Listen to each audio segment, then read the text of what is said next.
This story comes from Your Black World News. A federal law is accusing 13 St. Louis cities of imprisoning people for not being able to pay fines assessed for minor offenses such as traffic violations.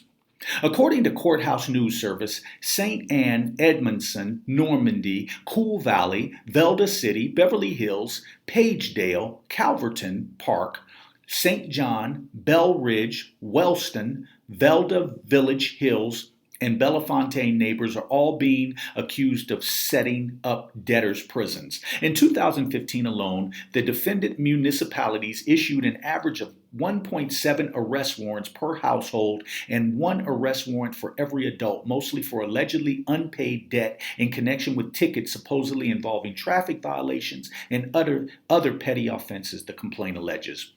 The plaintiffs say they were locked up because they couldn't afford to pay fines. And each was left to languish in filthy, often overcrowded jail cells because he or she could not afford to pay the jacked up fines, penalties, and other charges that defendants assessed, the complaint states. Defendants did not inquire about, much less accommodate, the hardships their extortionate demands placed on plaintiffs and their families, nor did defendants offer to provide plaintiffs with counsel who could advise them of their rights or otherwise protect them from defendants' predatory scheme.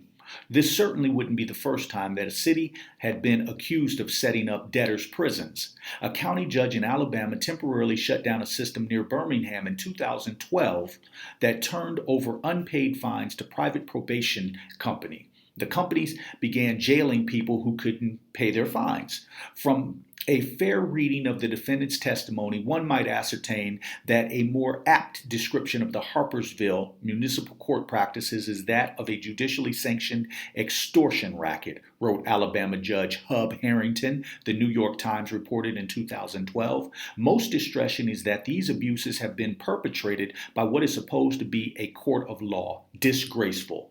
The city of Ferguson has also come under fire for disproportionately fining and arresting poor African Americans. My name is Yurima Karama here at Your Black World News.